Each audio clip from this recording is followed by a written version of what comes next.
I want you to imagine for a minute that you live in a country where the government tells you what you're going to do for a living, how much you're going to make, how many children you can have, where the government is involved in every aspect of your life.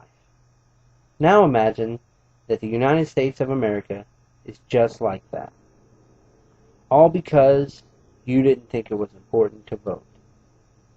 There are many things in politics today that many people are not happy with.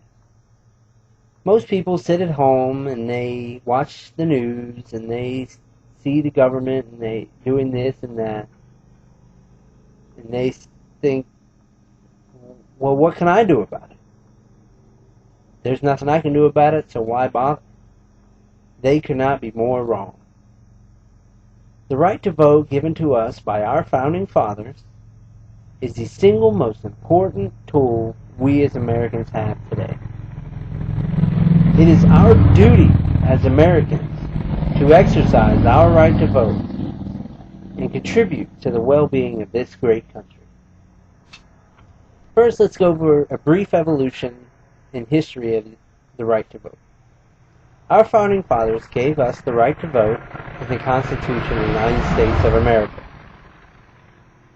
The first is the 15th Amendment, which prohibits the government from not allowing any citizen of the United States to vote.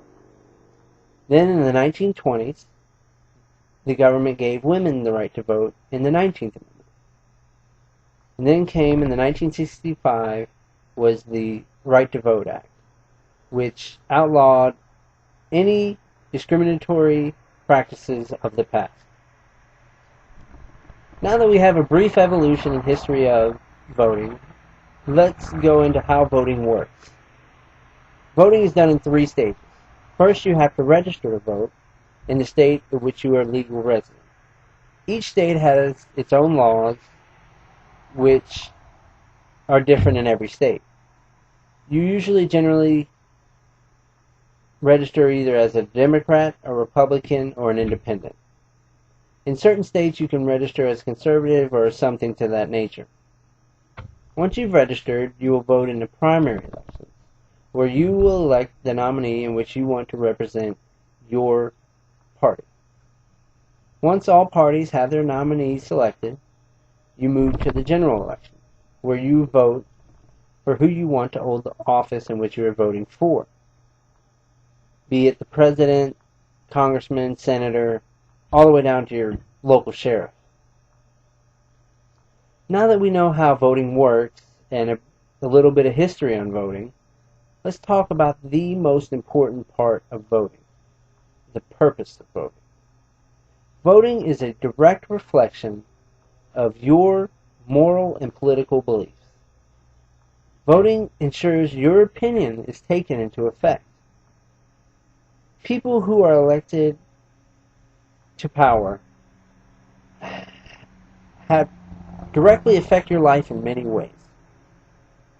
Voting is the right that shapes this country and the democracy that many men and women fight for today. Voting is the most important part of this country.